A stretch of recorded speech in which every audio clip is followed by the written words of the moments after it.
नमस्कार, बहुत स्वागत है आप सभी का। आप देख रहे हैं बिहार का सबसे बड़ा बुलेटिन अपना बिहार। मैं हूं आपके साथ जया मिश्रा। बुलेटिन की शुरुआत सबसे बड़ी खबर के साथ करेंगे। बिहार में अब अपराध पर आखिरी वार शुरू हो चुका है। बिहार के गृह मंत्री सम्राट चौधरी ने अपराधियों से दो टूक कह दिया, या तो अपराधी अपराध करना छोड़ दे या फिर विदेश भाग जाए।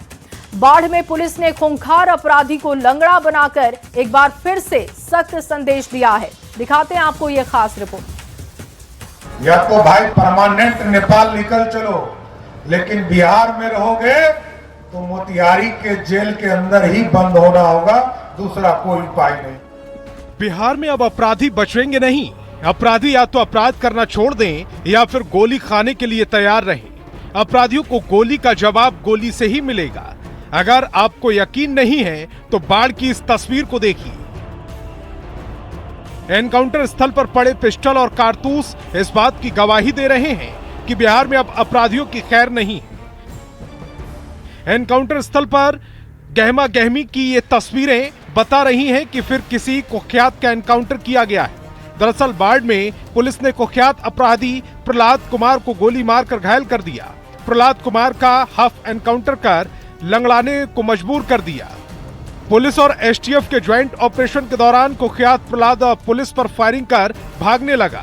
पुलिस ने जवाबी कार्रवाई में गोली चलाई और उसे सीधे अस्पताल पहुंचा दिया। एनकाउंटर की जगह से पुलिस ने एक देसी कट्टा और 6 कारतूस बरामद किए। संयुक्त कार्रवाई करते हुए एसटीएफ टीम और बाढ़ थाना के द्वारा कार्रवाई की गई, जिसमें वो पुलिस को देख के पुलिस के विरुद्ध उनके द्वारा फायरिंग की गई। उसी में पुलिस के द्वारा आत्मरक्षा फायरिंग करते हुए उनको फायरिंग की गई, जिसमें उनको पैर में गोली लगी। इधर बाढ़ में कुख्यात अपराधी के एनकाउंटर की तस्वीरें आई हैं। उधर डिप्टी सीएम सम्राट चौधरी ने एक बार फिर अपराधियों को सीधी चेतावनी दे डाली। सम्राट चौधरी ने कहा, अपराधी या तो अपराध करना छोड़ दे या विदेश भाग जाए। कोई भी कहीं भाग जाए, या तो भाई परमानेंट नेपाल निकल चलो, लेकिन बिहार में रहोगे तो मोतिहारी के जेल के अंदर ही बंद होना होगा, दूसरा कोई उपाय नहीं है। बिहार में अपराध के खिलाफ आखिरी वार शुरू हो चुका है। अपराधियों को या तो सीधे सीधे जहन्नुम का रास्ता दिखाया जा रहा है या फिर लगड़ाने पर मजबूर किया जा रहा है। सम्राट चौधरी की सख्ती और पुलिस के एक्शन लगातार अपराधियों में हाहाकार मचा रहे हैं। न्यूज 18 के लिए बाढ़ से अनुरुद्ध कुमार के साथ मोतिहारी से अवनीश कुमार की रिपोर्ट।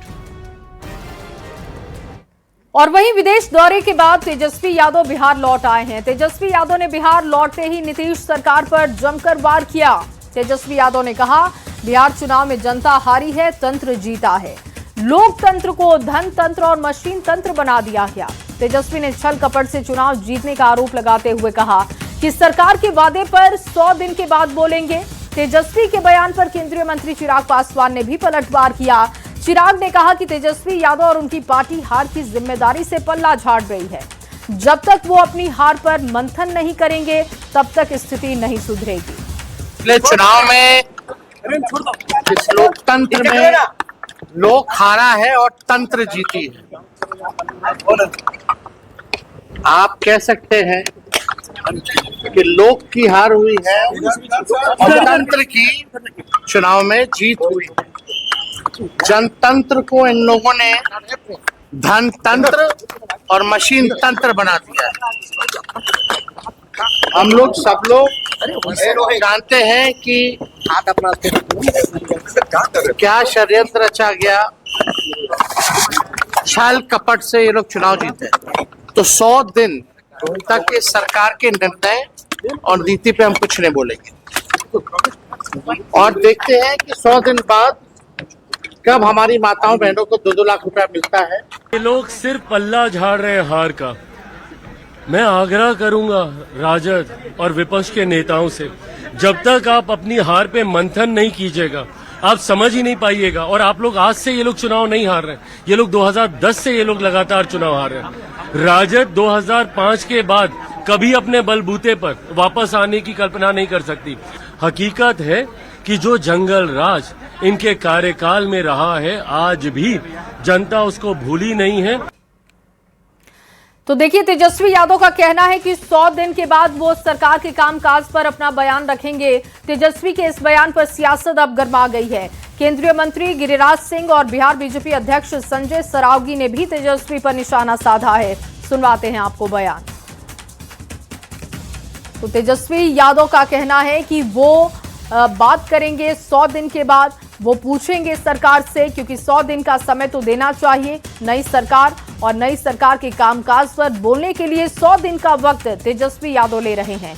बयान आपको सुनवाएंगे, उसके पहले आपके सामने एक खबर रखने जा रहे हैं। जनशक्ति जनता दल के प्रमुख तेज प्रताप यादव ने अपने पिता और बिहार के पूर्व मुख्यमंत्री लालू प्रसाद को भारत रत्न देने की मांग की है। तेज प्रताप यादव ने कहा कि लालू प्रसाद को भारत रत्न मिलना चाहिए।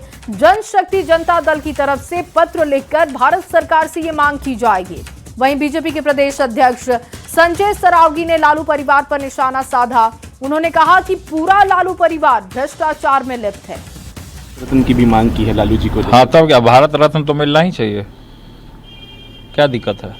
नीतीश जी को भी लोग कह रहे हैं कि भारत रत्न मिलना चाहिए। जेजेडी की तरफ से हम एक पत्र लिख करके भी भारत सरकार को मैं बोलूंगा कि लालू यादव और इसके परिवार राजनीति में आपराधिक सिंडिकेट चला रहे। ये वर्डिक्ट कोर्ट ने दिया है, सबूत पक्के हैं, और जो जांच एजेंसियां हैं वो भी जो है आश्वस्त है, और उस दिन आरोप तय किए हैं कोर्ट ने। और आने वाले समय में जो सबूत है, जो जांच एजेंसियों को विश्वास है कि आने वाले समय में जरूर इन पूरे परिवारों पर जो है इस मामले में भी सजा होगी। और चलिए बात होगी बिहार सरकार की नई स्कीम की। गड्ढा बताओ 5000 पाओ। बिहार सरकार अब सड़कों के रख रखाव के लिए नई पॉलिसी लाने जा रही है, और इसके तहत राज्य की सड़कों से गड्ढे हटाए जाएंगे। साथ ही सड़क पर गड्ढा बताने वाले को 5000 रुपए का इनाम दिया जाएगा। पथ निर्माण मंत्री दिलीप जायसवाल ने इस बात की जानकारी दी। 15 फरवरी के बाद से व्यवस्था लागू भी हो जाएगी, और इसके बाद कहीं पर सड़क पर गड्ढा नहीं बचेगा। दिखाते हैं आपको ये रिपोर्ट। पूरे देश में ये पहला पॉलिसी होगा, गड्ढा बताओ 5000 रुपया पाओ। गड्ढा बताओ इनाम पाओ, ये ऐलान है बिहार सरकार में पथ निर्माण मंत्री दिलीप जायसवाल का, जिन्होंने ये दावा किया है कि बिहार देश का पहला वो राज्य बनने जा रहा है जहां सड़क पर गड्ढा दिखने पर लोगों को 5-5 हजार रुपए इनाम के तौर पर दिए जाएंगे। भारत भर में ऐसी व्यवस्था, ऐसी सोच किसी भी राज्य सरकार के पास नहीं, जो नीति नीतीश सरकार लेकर आ रही है। जैसे ही आपको छोटा सा भी गड्ढा नजर आए, आप उसे फोन करेंगे उस एम्बुलेंस के नंबर पर, और 72 घंटे के अंदर एक भी गड्ढा रोड पर नजर नहीं आएगा। बिहार सरकार सड़क सुरक्षा और रोड के रखरखाव को लेकर एक नई पॉलिसी लेकर आ रही है। इसके तहत बिहार की सड़कों से गड्ढे हटाए जाएंगे और राज्य भर में रोड एम्बुलेंस की तैनाती की जाएगी। सभी चौक चौराहों पर एक बोर्ड पर रोड एम्बुलेंस का नंबर दिया जाएगा। नंबर पर कॉल करने के 72 घंटे में गड्ढा ठीक कर दिया जाएगा, और फोन करने वाले शख्स को सरकार 5000 रुपए इनाम देगी। 72 घंटे के अंदर एक भी गड्ढा रोड पर नजर नहीं आएगा।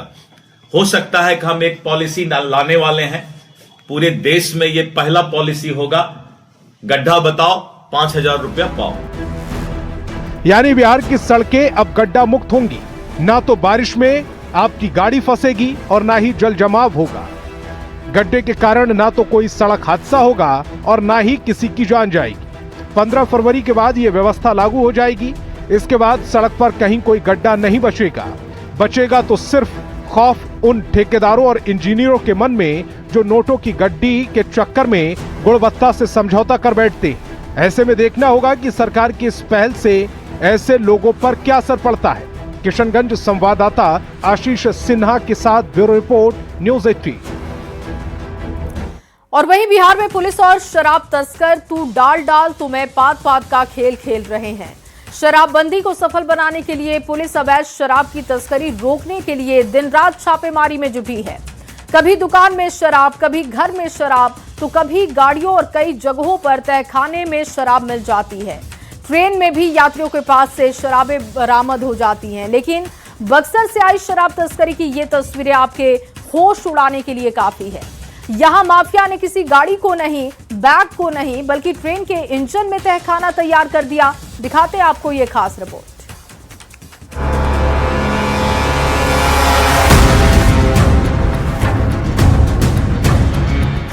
ट्रेन के इंजन में शराब ही शराब।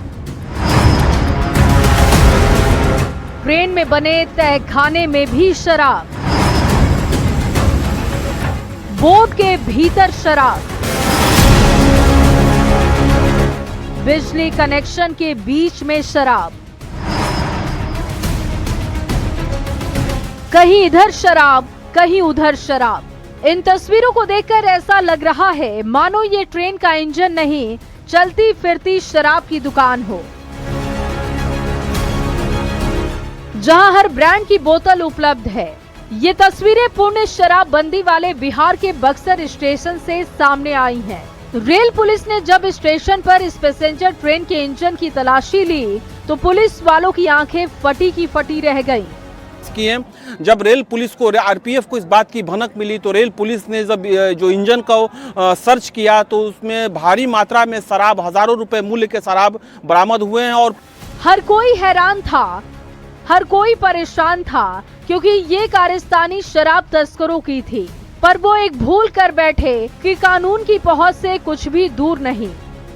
कानून के हाथ इतने लंबे होते हैं कि ट्रेन के इंजन में बने तहखाने तक भी पहुंच जाते हैं। और तलाशी में कानून के हाथ आई शराब की ये बोतलें, जिसे चोरी छिपे उत्तर प्रदेश से बिहार लाया जा रहा था। अब जो शराब तस्कर हैं वो शराब तस्करी के लिए उत्तर प्रदेश से ट्रेनों का सहारा ले रहे हैं। पैसेंजर ट्रेन में जो शराब तस्कर हैं, इस बार जो इसका इंजन है उसमें कई इंजन का जो भीतर के जो पार्ट्स हैं, वो कलपुर्जे हैं, उसे खोल करके उसमें शराब की बोतलों को छिपा करके उत्तर प्रदेश से बिहार में लाने की कोशिश। ट्रेन के इंजन में शराब का तहखाना देख हर किसी के मन में बस यही सवाल उठ रहा था कि क्या ये रेलवे के अधिकारियों या कर्मचारियों की मिलीभगत के बिना संभव था। ट्रेनों के इंजन के कलपुर्जों को खोलकर उसके भीतर शराब छिपाना, क्या तस्कर अकेले इतनी जुर्रत कर सकते हैं? इन सवालों का जवाब तो तब मिल पाता अगर पुलिस तस्करों को दबोचती, पर वो मौका देखते ही भाग निकले। अब पुलिस तस्करों को दबोचने के लिए हाथ पैर मार रही है। देखना होगा ट्रेन के इंजन में शराब की तस्करी के पीछे किस किस का नाम निकलकर सामने आता है। बक्सर संवाददाता पुष्पराज पांडे के साथ ब्यूरो रिपोर्ट, न्यूज 18। और वहीं बिहार में धर्मांतरण का धंधा जारी है। सीतामढ़ी के बलुआ गांव में धर्म परिवर्तन की चौंकाने वाली तस्वीरें देखिए। लोगों को लालच देकर धर्मांतरण का खुला खेल चल रहा था। धर्मांतरण के इस धंधे पर जमकर बवाल हुआ। ये गलत है, ये गांव मोहल्ला टोला खेला ऐसा नहीं चलेगा। मारेंगे, खून कर देंगे।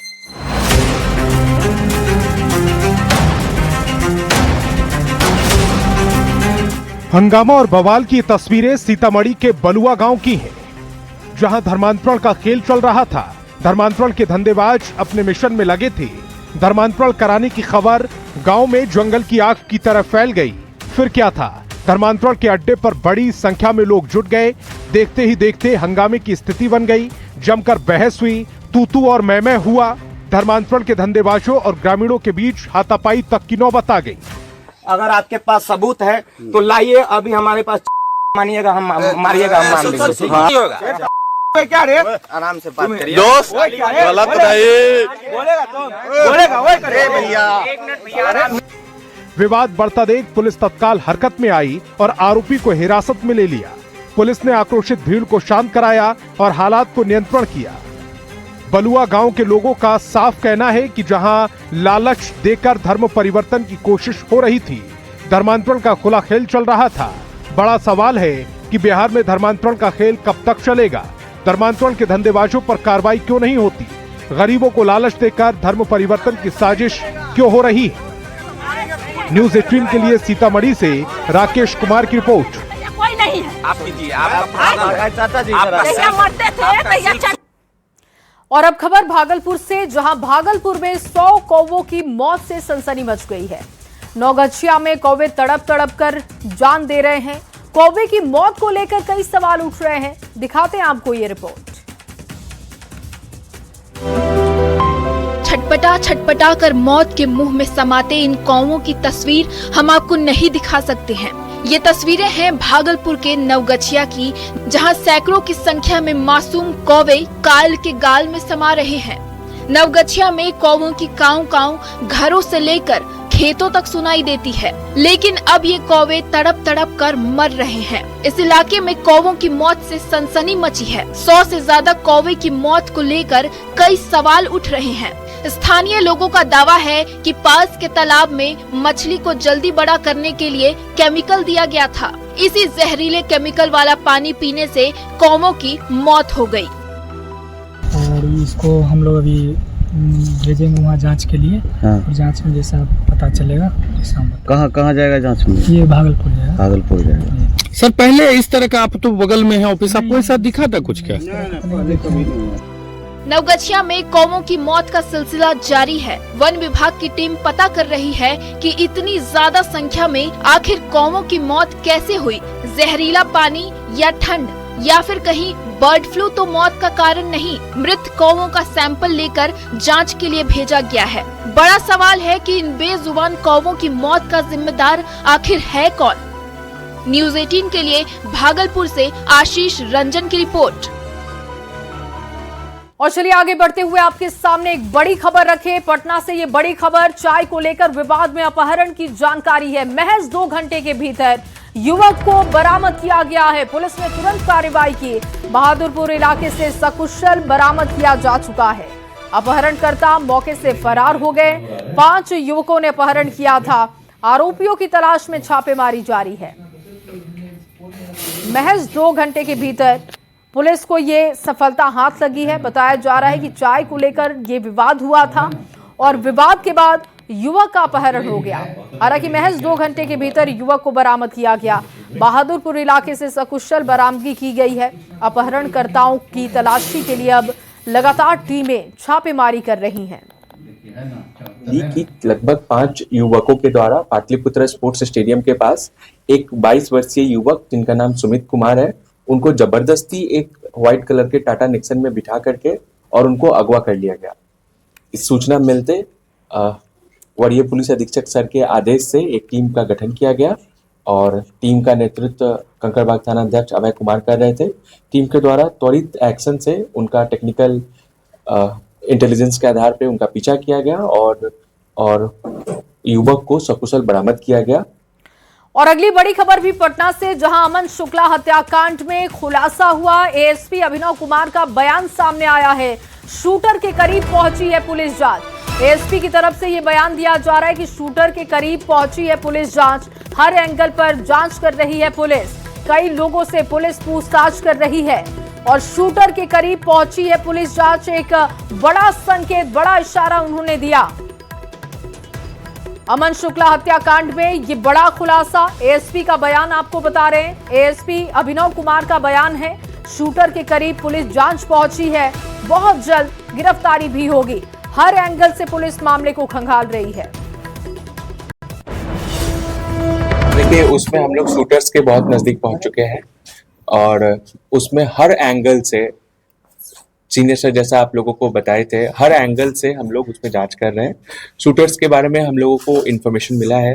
हम लोग उनके बहुत क्लोज पहुंच गए हैं। बहुत ज़्यादा टेक्निकल और ह्यूमन इंटेल भी हम लोगों को उन लोग के बारे में मिला है। उन लोग की गिरफ्तारी भी बहुत जल्दी आएगी। उस बारे में हमारे पास अब बहुत सारी जानकारी है जो जाँच का विषय हम साझा नहीं कर रहे हैं, बट बहुत जल्दी उनकी गिरफ्तारी हम।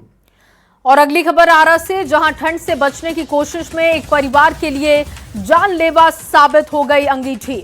आरा नगर थाना क्षेत्र में छोटी सिंगही गांव के एक कमरे में भीतर अंगीठी जलाकर सोना एक मासूम की मौत के रूप में बन गया और पूरे परिवार की तबाही का सबब बन चुका है।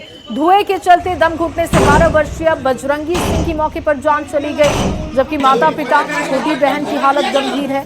परिजनों के मुताबिक खाना खाने के बाद कमरे में अंगीठी जलाकर पूरा परिवार सो गया और देर रात जब परिजन दरवाजा बजाते रहे, अंदर से कोई जवाब नहीं मिला तो घबराकर नगर थाना पुलिस को जानकारी दी गई। पुलिस मौके पर पहुंची, दरवाजा तोड़ा गया। चारों लोग बेहोशी की हालत में मिले। कमरे में जहरीला धुआं भरा हुआ था और इसके बाद पुलिस की मदद से सभी को आरा सदर अस्पताल पहुंचाया गया। डॉक्टर्स ने बजरंगी को मृत घोषित कर दिया।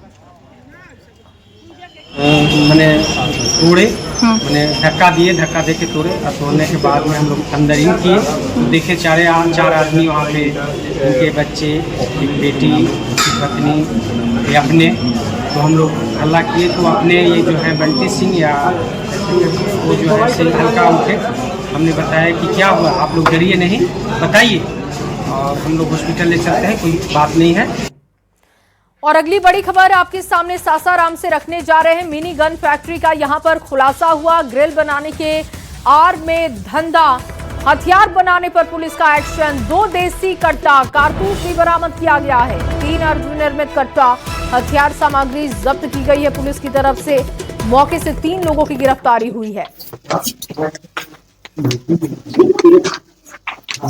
और इनके द्वारा जब काराकट थाना क्षेत्र के देव मार्कंडे गांव में रामाशंकर शर्मा के ग्रिल दुकान में छापेमारी की गई तो वहां से 2 देसी कट्टा, जिंदा कारतूस, अर्धनिर्मित देसी कट्टा, क्षतिग्रस्त देसी कट्टा, 3 क्षतिग्रस्त देसी कट्टा, 1 अर्धनिर्मित पुराना देसी कट्टा, मैगजीन, खोखा, पेचकस, लोहा काटने का सिरसा, वार्नियर और हथियार का बैरल बनाने के लिए जो सामान इस्तेमाल किया जाता है, उनकी बरामदगी वहां से हुई। और अगली खबर पटना से, जहां पुलिस ने वाहन चोर गिरोह के खिलाफ बड़ी कार्रवाई की है। कंकड़बाग थाना क्षेत्र में रूटीन वाहन चेकिंग के दौरान एक संगठित वाहन चोर गिरोह का भंडाफोड़ हुआ। पुलिस ने गिरोह के 8 सदस्यों को गिरफ्तार किया। इनकी निशानदेही पर अलग अलग जगहों से चोरी की गई कुल 7 CNG ऑटो बरामद कर ली गई है और इसके अलावा आरोपियों के पास से 5 मोबाइल फोन जब्त हुए। चोरी के खिलाफ एक बहुत अच्छी सफलता प्राप्त की गई है। कल इनके द्वारा 8 अभियुक्तों को गिरफ्तार किया गया है। इनके पास से 6 ई-रिक्शा बरामद की गई है, 1 बाइक भी बरामद की गई है और अभी छापेमारी जारी है। इसमें और भी ई-रिक्शा और बाइक की बरामदगी की जाएगी। और अगली खबर मोतिहारी से, जहां 1 महीने पहले अगवा सरकारी शिक्षक को पुलिस ने सकुशल बरामद कर लिया है। शिक्षक के परिजनों ने पिपरा कोठी थाना में अपहरण की शिकायत दर्ज करवाई थी। थाना अध्यक्ष ब्रजेश कुमार और SI शशि भूषण कुमार की टीम ने तकनीकी सबूतों के आधार पर शिक्षक को बेतिया से सुरक्षित बरामद किया। शिक्षक के सुरक्षित मिलने के बाद परिजन काफी खुश हैं। उन्होंने पुलिस का आभार जताया। और अगली खबर भागलपुर से है, जहां 27 साल से अदालतों के गलियारों में घूम रहा भूमि विवाद आखिरकार जमीन पर उतर चुका है। जहां महात्मा गांधी रोड स्थित सिविल सर्जन कंपाउंड में प्रशासन की बुलडोजर कार्रवाई से हड़कंप की स्थिति बनी। कोर्ट के आदेश के बाद एक साथ 2 बुलडोजर चले। देखते ही देखते 5 दुकानों को ध्वस्त कर दिया गया। बुलडोजर कार्रवाई देखते ही देखते दुकानदारों में हड़कंप मचा गया। कई शटर गिराते हुए दुकानदार वहां पर दिखाई दिए। कोई आनन फानन में वहां पर सामान को समेटता हुआ दिखा। हालांकि कुछ ही देर बाद घटना स्थल पर सदर अनुमंडल पदाधिकारी विकास कुमार पहुंचे। स्थिति का जायजा लेने के बाद उन्होंने बड़ा फैसला लिया। अतिक्रमण हटाने की कार्रवाई को फिलहाल 15 दिनों के लिए रोका है। विधि व्यवस्था को देखते हुए ये फैसला हुआ है। सोमवार को भी 8 तारीख था ना, 8 तारीख को हम लोग सरकारी वकील हमारे GP जो भागलपुर में है उदय सिंह जी, उनके जरिए हम लोग जो है ना सब जज 2 के हम मूव किए थे, लेकिन वहाँ से भी हम लोग को कोई सुनवाई नहीं हुई। वहाँ से भी हमारा आवेदन जो है रिजेक्ट हो गया। सर्वे जानकार अधिवक्ता आयुक्त की नियुक्ति के साथ आज दखल दिलाने की कार्रवाई की जा रही है। उस सूट के निर्णय को सरकार ने आपत्ति दी थी प्रथम अपील में, 33/11 था टाइटल अपील 33/11, वो भी सरकार का अपील खारिज हुआ है। स्थिति को बिल्कुल सामान्य किया गया है। किसी यहाँ पर सुबह से काफ़ी संख्या में कुछ असामाजिक और अनवांटेड लोगों की भी प्रेजेंस थी, जिसकी सूचना लोगों के द्वारा दी गई थी और सब चीज़ को ओवरऑल पर्सपेक्टिव को रखते हुए और इसमें हमने इस चीज़ को निर्णय लिया। और वहीं सीएम नीतीश कुमार बिहार की यात्रा पर 16 जनवरी से निकलने वाले हैं। इस यात्रा का नाम रखा गया है समृद्धि यात्रा। यात्रा की शुरुआत हर बार की तरह पश्चिम चंपारण से होने वाली है। यात्रा में नीतीश कुमार विकास कार्यों का जायजा लेंगे। यात्रा में नीतीश कुमार संवाद करेंगे, साथ ही जीविका दीदियों का हाल भी जानेंगे। यात्रा की पूरी बात बता रहे हैं न्यूज़ 18 संवाददाता आनंद अमृतराज। देखिए उनकी रिपोर्ट। की यात्रा पे निकलने वाले हैं और इस बार उनकी यात्रा 16 जनवरी से शुरू हो रही है, यानी कि मकर संक्रांति के बाद। और नीतीश कुमार की इस यात्रा का नाम दिया गया है समृद्धि यात्रा। जी हाँ, नीतीश कुमार इस बार समृद्धि यात्रा पर एक बार फिर से बिहार का दौरा करने वाले हैं और इस यात्रा की शुरुआत पश्चिम चंपारण से हो रही है। बेतिया के रमना मैदान में इस यात्रा की शुरुआत होगी और नीतीश कुमार इस दौरान कई योजनाओं को भी देखेंगे। जाहिर तौर पे नीतीश कुमार की यात्रा हर बार पश्चिम चंपारण से ही शुरू होती है, इस बार भी पश्चिम चंपारण से ही शुरू हो रही है और यात्रा का नाम भी दे दिया गया है समृद्धि यात्रा। और जाहिर तौर पे नीतीश कुमार अपनी प्रगति यात्रा के दौरान जो 7 निश्चय से संबंधित जो योजनाएं तथा जिला की जो महत्वपूर्ण योजनाएं चल रही है उसका तो स्थल निरीक्षण करेंगे ही, जमीनी स्तर पे विकास कार्यों का भी जायजा लेंगे और जिले की जो महत्वपूर्ण योजनाएं चल रही हैं या फिर जो परियोजनाएं चल रही हैं उसका उद्घाटन और शिलान्यास भी करेंगे। और साथ ही सबसे महत्वपूर्ण है कि इस बार जनसंवाद कार्यक्रम भी आयोजित किया गया है, यानी कि नीतीश कुमार लोगों से मुलाकात भी कर सकते हैं, उनकी बातों को भी जान समझ सकते हैं। और इसके अलावा अपनी यात्रा के दौरान नीतीश कुमार हर जिला में जिला स्तरीय योजनाओं की समीक्षा बैठक भी करेंगे। तो जाहिर तौर पे जब कि जिस जिला में भी नीतीश कुमार समृद्धि यात्रा के दौरान जाएंगे वहां पे जो योजनाएं चल रही हैं जिला स्तरीय समीक्षा बैठक भी करेंगे। इस दौरान ये अधिकारी उन्हें इस पूरे यात्रा जिला के विकास कार्यों के जायजा के बारे में बताएंगे और इसके अलावा विकास कार्य कैसा चल रहा है, क्या कुछ योजनाएं चल रही हैं उसकी भी जानकारी देंगे। साथ ही सबसे महत्वपूर्ण है कि इस यात्रा के दौरान नीतीश कुमार के साथ जो भी संबंधित विभाग होगा उनके अपर सचिव, प्रधान सचिव, ये तमाम वरीय अधिकारी मौजूद रहेंगे। इसके अलावा जो पुलिस महानिदेशक हैं वो भी मौजूद रहेंगे। मकर संक्रांति के बाद नीतीश कुमार समृद्धि यात्रा पर निकलने वाले हैं, जिस पर तमाम सियासी निगाहें भी टिकी रहेंगी और बिहार के जनता की निगाहें भी और उम्मीदें भी टिकी रहेंगी कि इस बार अपनी यात्रा के बाद नीतीश कुमार बिहार के लिए और क्या कुछ नया सौगात देते हैं। कैमरामैन सुबोध के साथ आनंद अमृतराज, न्यूज 18 नेटवर्क, पटना। और अगली खबर वैशाली से, जहां केंद्रीय मंत्री चिराग पासवान के कंबल वितरण कार्यक्रम के दौरान लोगों की भीड़ देखने को मिली। मौके पर भीड़ ने धक्का मुक्की भी शुरू कर दी, कुछ कंबल लूटने लगे।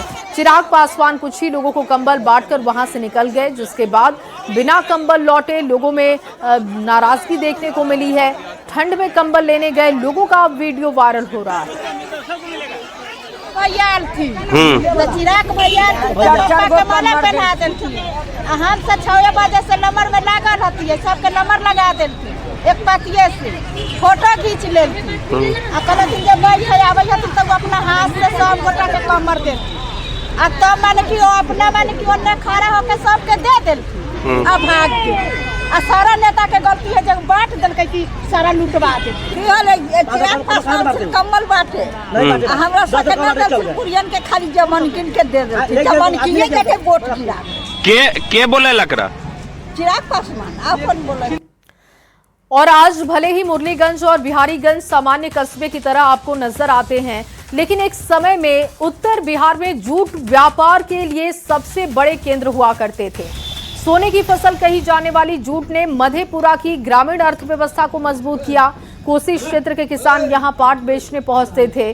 समय के साथ सिंथेटिक फाइबर मिलों के बंद होने और सरकारी संरक्षण की कमी से जूट खेती सिमट गई।